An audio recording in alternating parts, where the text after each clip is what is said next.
You know, for a while now, I've had mixed feelings about the Corolla. This design in its time looked okay. It looked better than the Honda Civic, but I've always felt like the Jetta like best of these. I mean, these look like tiny cars. They look like compact cars. This is a very good design, very sleek, very nice. The front end looks good. It looks more mature, definitely more modern than this iteration of the Corolla. But my favorite small car from Toyota has been this little guy right here. So this is a 2019 Toyota Yaris LE. And I think this is kind of a pull from the Scion days. Now, I will say I am disappointed that you already have fogging of the headlights. Like my 2015 Jetta and many other Jettas around that year still have clear headlights, and I just don't get it. Nissan has a problem with that too. So does Mazda. Mazda more than Nissan. But yeah, this is a 2019 Yaris, and I love this little vehicle. I mean, it's definitely smaller than the Corolla, but this is like the perfect little subcompact car.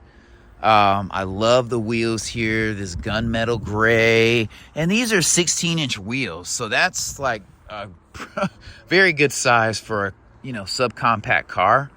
And this little Yaris has a 1.5 liter engine, and we'll just start under the hood, which is, you know, plenty enough, you know, for its size. Because if we're being honest, all compact cars are 4-seater vehicles.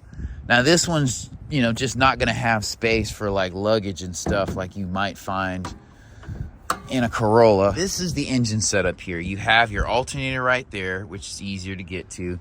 Your battery's right there. Your air box is right there.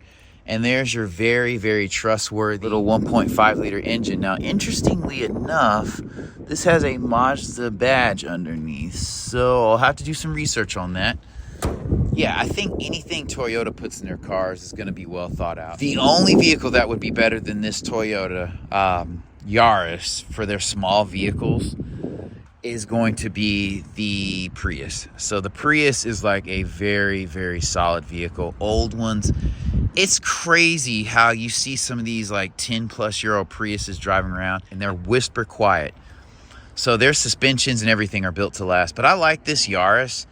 I think this one's had a rough life because I live near someone with one and it is in pristine condition.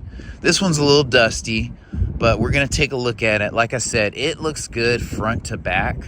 I really like the wheels on this vehicle. You know, and I like the front of this vehicle. I like the back of this vehicle. Honestly, it could be a Mazda if you change the badge on it. So I'm not mad at that. I like the little straight tailpipe here. I like the little lip spoiler here. That's cool. You know, this is good space for the size of this vehicle, and it has folding seats. That is crazy. All right, so this is the look with the folding seats down, and I have to say, that is pretty good utility. I mean, you're not going to be fitting a washer and dryer back there, but a lot of compact cars do not have split folding seats.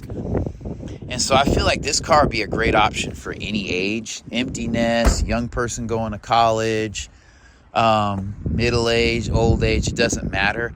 And if I was in a town like Boston, this would be an excellent little vehicle to maneuver around in. And it's a Toyota, so it's still going to feel solid on the highway, unlike some other brands that I would question, like Mitsubishi, Hyundai, Kia. Like their subcompact offerings I probably would not touch. The doors feel solid, not as solid as a sedan, I will say. They do not sound as solid. They are a little bit more lightweight, so keep that in mind. But for a compact car, I mean, the only thing that would feel more solid would be like a Mini Cooper, and those are wholly unreliable. So you do have a nice gauge here. Sorry, the sunlight is in the way. You know, it's a good analog digital mix. You have push button start. I love these round vents here. You have manual dials here for climate control. That's okay, but you have a good array of charge ports here. Very easy gear selector. You even have navigation on this thing and this little twist wheel. That's cute. And you have your parking brake is right here. Volume controls and everything are down here. And you have a cup holder. So this is a super functional vehicle, and it's grippy in here. And I love this dash. You have this vent right here. Your emergency hazard lights are right there. This is soft touch. This feels very, very nice. That is hard touch. This is hard touch. This is soft touch. This is, rubberized. It's not leather. It does feel small. It feels like a subcompact car, but the seats have decent bolstering. They don't feel like a tourniquet on my body.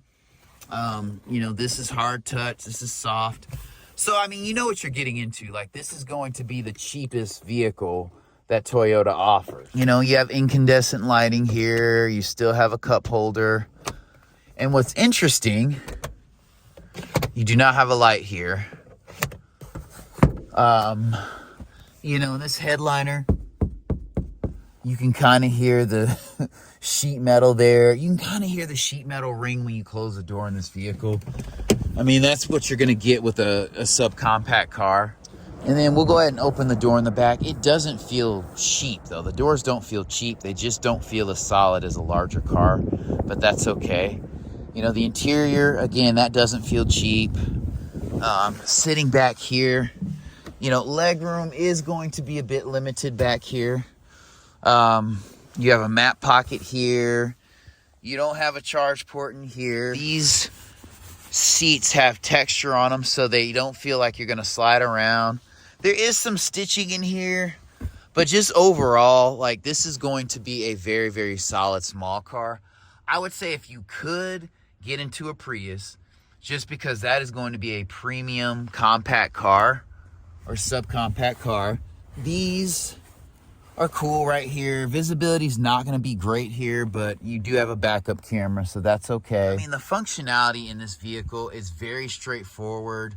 Like, if you wanted a small vehicle that you could keep 10, 15 years, this would be the vehicle. And I think something that's underrated with these little vehicles is just maneuverability. Again, if you live in a city where you go downtown and you're parking on the street a lot, using parking garages, like, let's just say you lived in an apartment downtown somewhere and you had to use a parking garage, this would be a great vehicle to have, especially if you use like public transport, or you have a mix of public transport use and driving when you're going out of the city, maybe on weekends.